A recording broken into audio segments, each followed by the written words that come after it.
Welcome back to It Takes a Village, the podcast where we discuss what it means to curate community and develop relationships and friendships in a place where we can connect and belong. We do that here at Countryside, and we're hoping to really utilize this book, this resource, David Brooks' The Art of Seeing Others Deeply and Being Deeply Seen, to build those relationships both within and outside of the church, in our family life, friendships. So it's been a great several chapters. We've really had a lot to discuss. And this week, we are really talking about empathy. There are two chapters that we will conclude with in this part of the book, The Art of Empathy.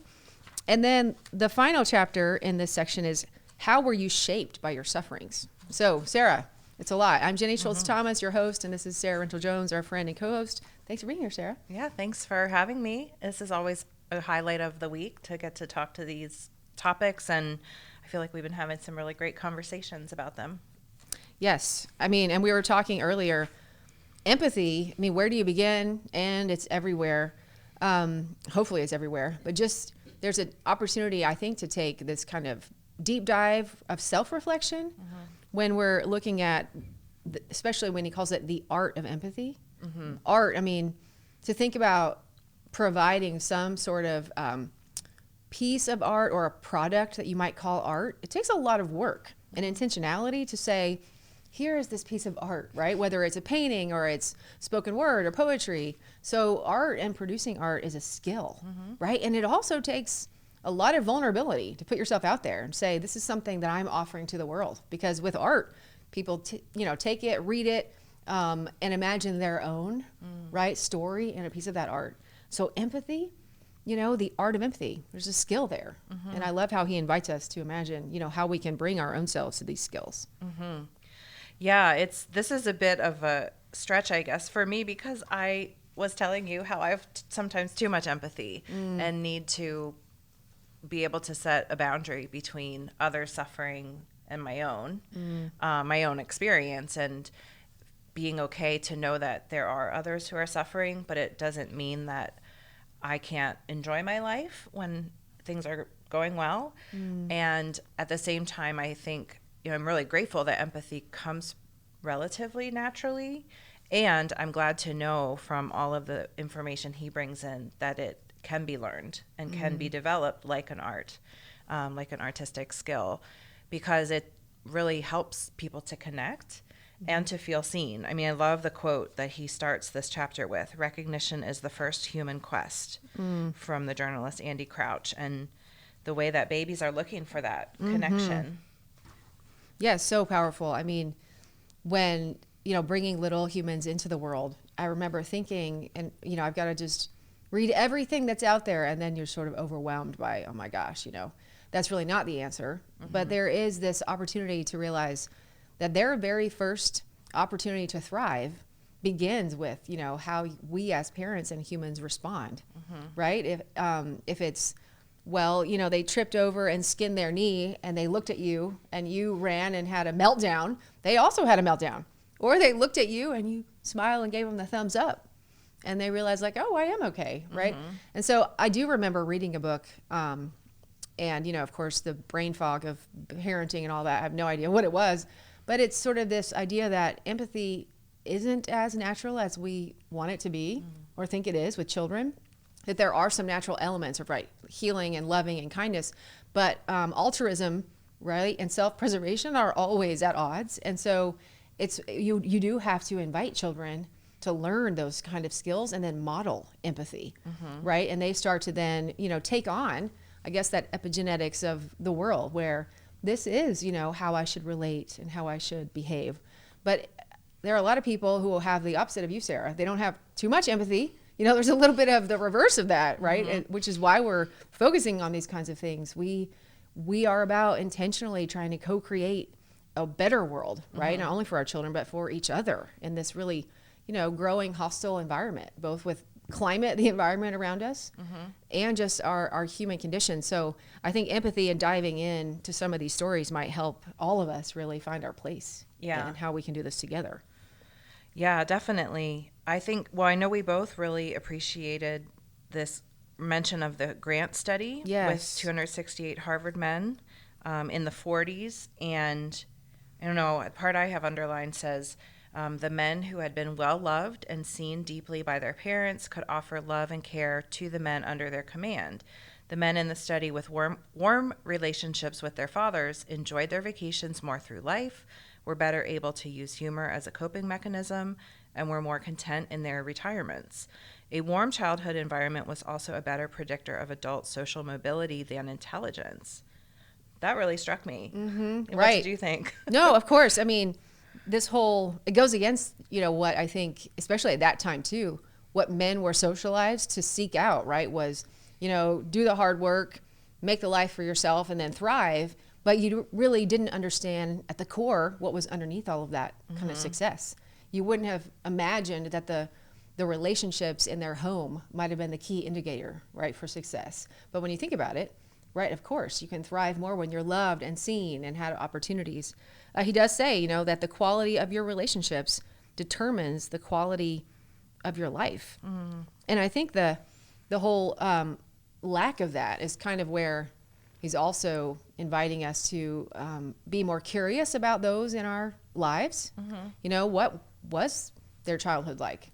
I always think of the On Being, Krista Tippett, the On Being podcast. We are Krista Tippett today. So Sarah, please tell me about your childhood. What was your faith like growing up? What was your childhood home like? She asked that because she's interviewing these amazing, prolific people who've done amazing work around loving the world and, pouring out their giftedness and their intellect and all of the things that they are. But she asked that question because it's foundational. And some people, they have resiliency, which he talks about, right? Maybe there's some sort of avoidance or deprivation or overactivity or passive aggression in their home life. But they have either been nurtured so well or they have recreated the new architecture of their upbringing and now can look and bring out the best of those things. That sacred flaw might be there, but they've been able to be resilient and then offer something, amazing and loving and kind.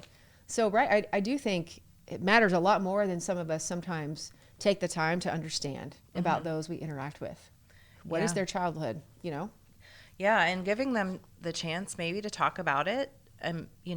Sometimes I think we think it's only for the realm of the therapist's office, right? Where you're going to talk about your childhood and try to figure out why you are the way you are. But we can do that for each other in friendly ways too. And that's part of building community because we can give people space to really explore what might have happened that did shape them, but to know that it's never the end of your story as long as you're living. Right? There's chances for repair. There's chances for regeneration. And that, to me, is just like a huge part of building community and saying we're going to be with each other and let each other grow and learn and change and not stay where we were, not only stay in our pain or in our wounds, but have the chance to both not bypass them, but both to like acknowledge them and then to see, how we can grow from them. I know. I mean, I think hopefully that's why we are drawn to community. I mean, and faith-filled community, we have these great markers and these great examples, right, in the life of Jesus and those in our stories that we point to, right, as this kinship, right? So coming to a community and sitting around the table and drinking coffee together or reading a book, we're hopeful that we are leaving different or changed than when we arrived, right? Because we are vulnerable, we're trusting others with our story, and hopefully we also see a little bit of our own story in each other, right? So many of us have similar backgrounds, or somebody will speak of a past trauma, and there might be 2 or 3 people around the table, right, who might be nodding their heads, maybe not externally, but there's something going on, like, I see you.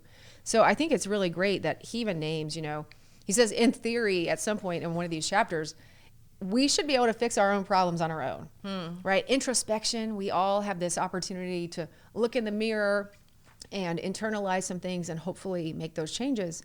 But that just doesn't happen. Yeah. That it happens, you said really it happens with communication, right? Being able to share our fears and our pains, and being vulnerable also opens us up, right, to receive someone else's story. I think that avoidance or the bitterness that happens when we don't, Like with children who, it was really awful, but one of those statistics around like these men whose fathers were not warm, right? They develop dementia, right? I mean, so just look at what happens to our physical bodies when we are shut down as children or harmed or, in whatever way we're holding those things in. That, your body is probably responding in ways that are trying to protect you. But then, that flight or fight is so intense that later in life, you're not able to fight against it anymore. Right. Right? I mean, it's so sad.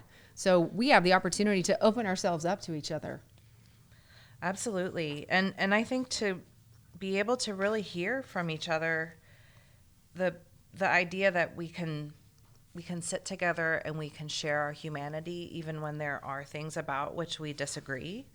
On this page where it says a person with overreactive defense architecture is thinking my critics or opponents are not just wrong, they are evil. And so it can sometimes take sitting down with people and, not putting ourselves in harm's way if we're truly around people who would wish us actual ill, but to be able to share a human connection with people, then we help to see that some of the polarization and the ways that we just paint folks with a broad brush is not always accurate. And to be able to really get out of that fight or flight and into more of a human connection. I think that this gives us a lot of opportunity to think about the ways that we look at people on a Sunday morning or when we're here in the middle of the week and think about the ways that there's all these people walking around with stories inside that we might want to hear and the way that we can help each other by hearing them and being a true witness and listener. Yeah. It makes me think of Valerie Carr. Yes. Her Revolutionary Love Tour stopped here last night in Omaha. They're going, 40 cities in 40 days. And just what a powerful witness to the power, not only of empathy, but of empathy in action, right? And doing this very thing, humanizing. And she intentionally has this response to, I'm not only going to fight against hate, right? But I am going to fight on behalf of love and seek out ways to support love. And I think love looks, tangible, to her in so many ways. So how do we continue to foster in our own relationships, not only here at church, but in our communities, around our dinner tables, in any kind of community circles? How can we be kind of fierce advocates? Jackie Lewis, who's going to be with this weekend, Fierce Love, her own autobiographical book. How do we not only see empathy as this skill set that we need to kind of work on, but how can it transform us that we might transform, right, others in a really healthy, natural way, right? If we're holding on to, some kind of trauma or this baggage or this identity crisis of, well, I'm not worth your time, or no one needs to know my struggles. They haven't, maybe all of those things are a little bit that we carry around, that all that's a little bit true. Nobody wants to sit down for 2 hours and listen to you just no.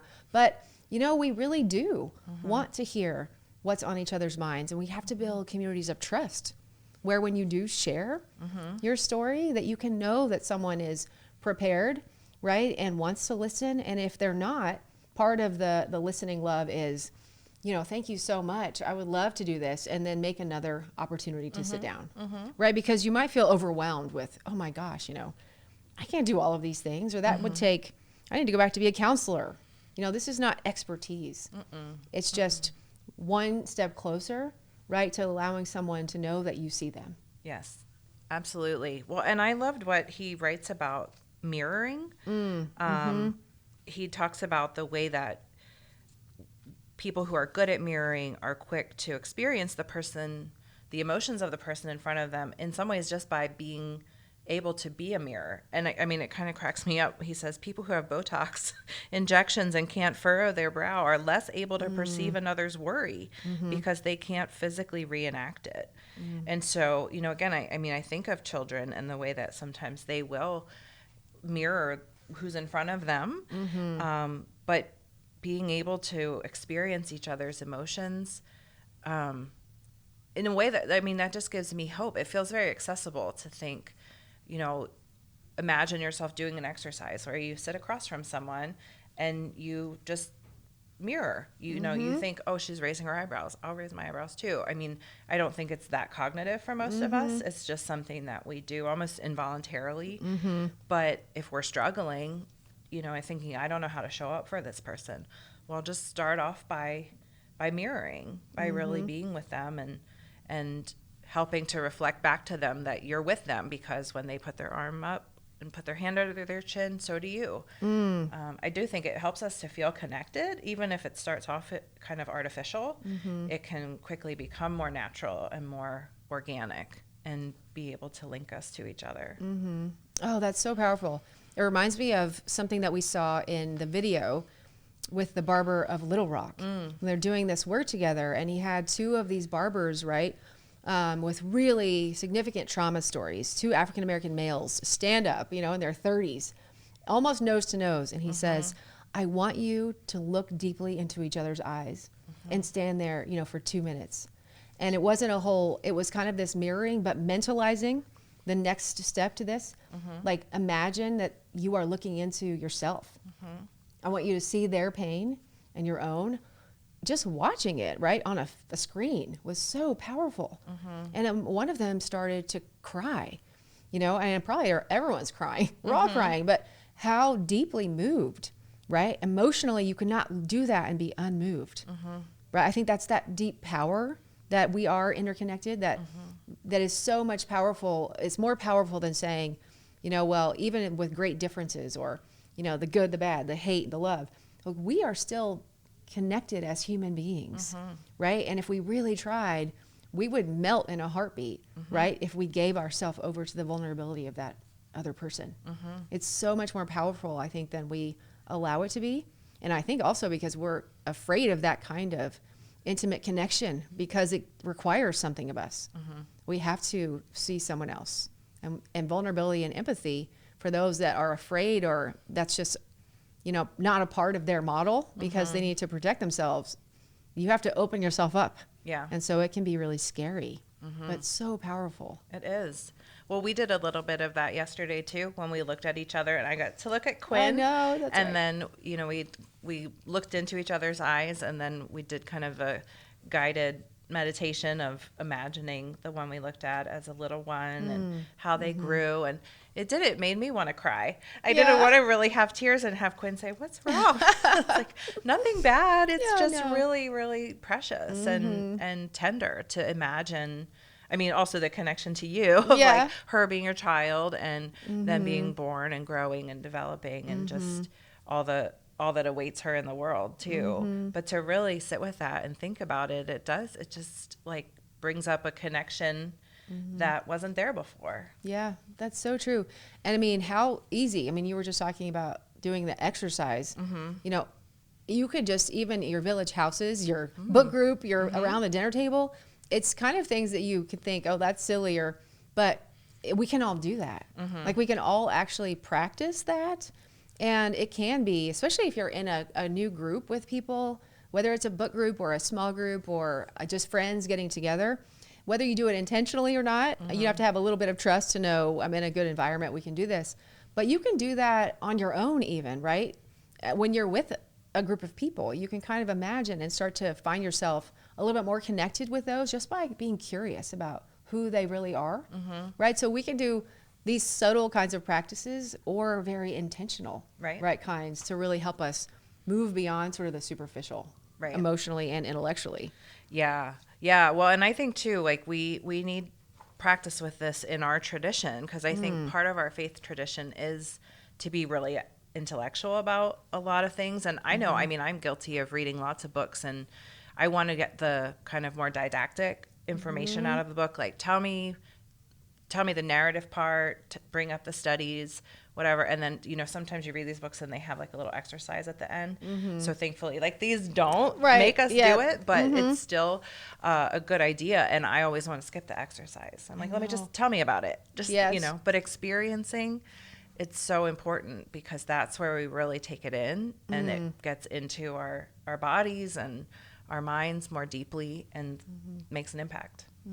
Yeah, that's so true.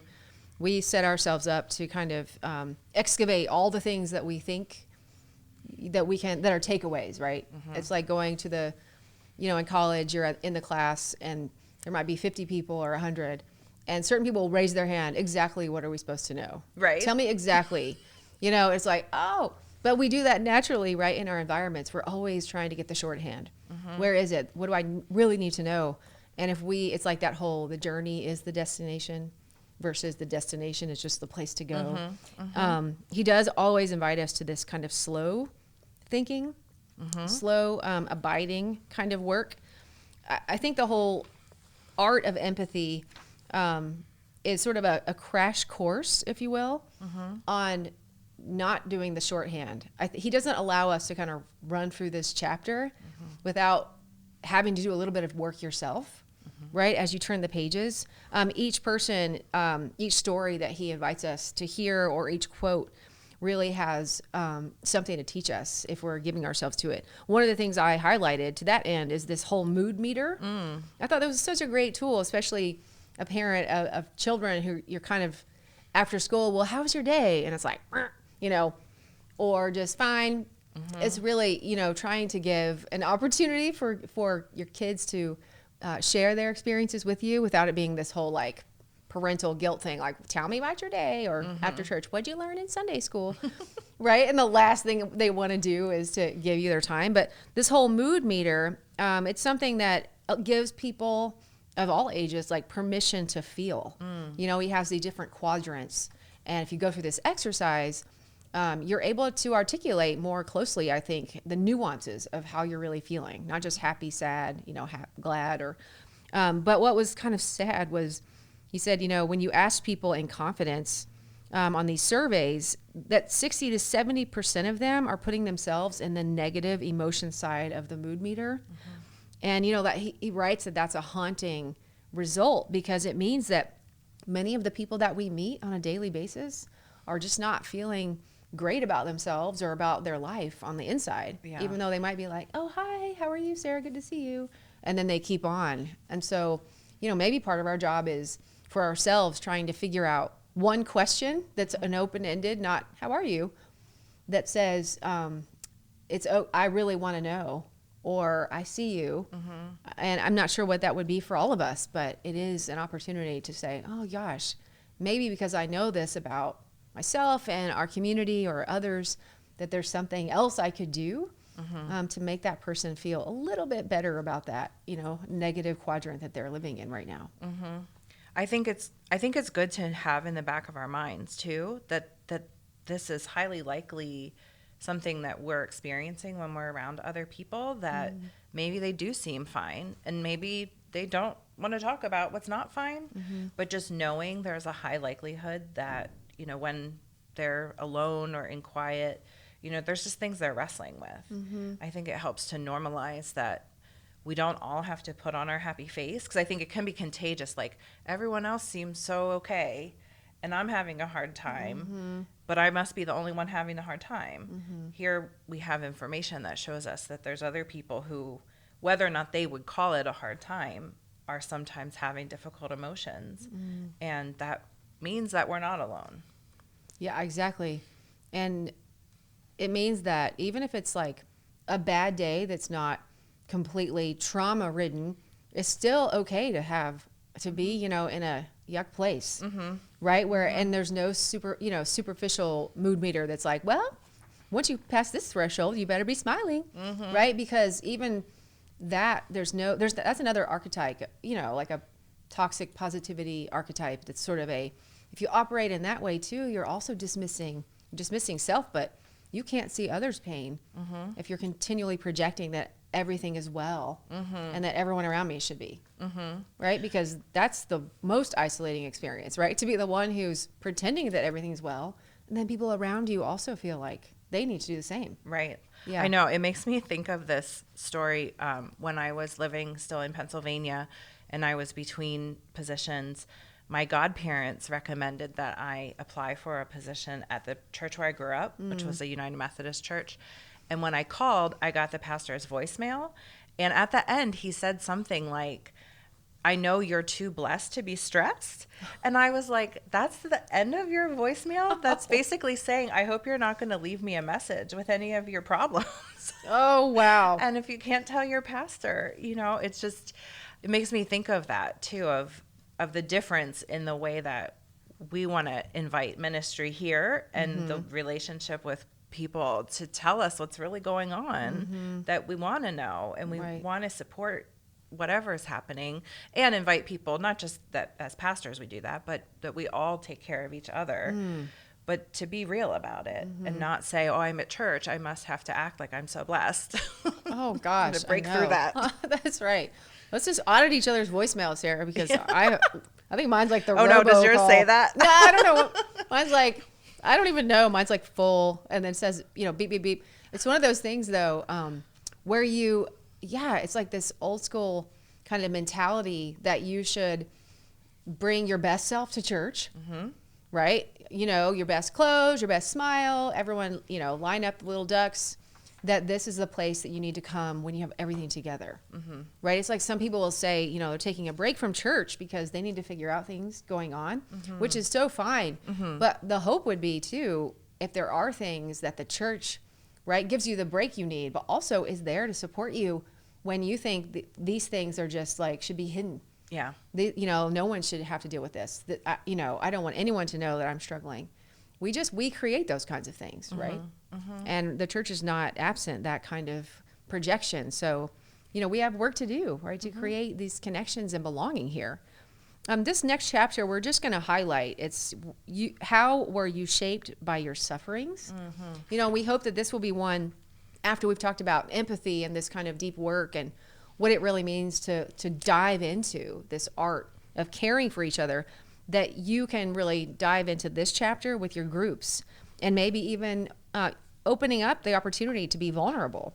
There's this great story about Buechner, and I think highlighting this opportunity to articulate where there was grief and pain and trauma, and then sort of naming those things and busting out of an old model and an archetype of my architecture is built based on this relationship or this idea around either my parent, my father, or whatever. But then he kind of said, I was able to, in the second part of my life, right, to live more healthily, right, outside of this. So sometimes we have our own stories that we think should go a certain way, or that maybe one sibling in our family, reacted differently than we did. And so this is a real opportunity to reflect on your own lives, or maybe somebody in your group who has a story to share. But vulnerability leads to healing, leads to openness, is what I've highlighted here. Yeah, absolutely. I think, I underlined when he talks about wanting to go to what's below the surface and behind the face. And that really drew me in, and I think is a great reminder for what we want to do with each other, is to really go below the surface and be able to get to know each other beyond what we see and really have a deep relationship. Yeah, and there are so many ways to do that. We do it naturally with people we know really well, but then in our communities where we sort of know people or we're getting to know them, it's kind of taking one step at a time. And he calls this the process of excavation, right?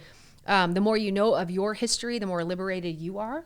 But the more you share, kind of that history, that early model, maybe where you are now, and then open yourself and being vulnerable with others, then you're all liberated, right? To see that, wow, gosh, there's a part of my own story there. Thank you for sharing. So he talks a lot about this excavation. And mostly I think it points to how we tell our stories with our friends.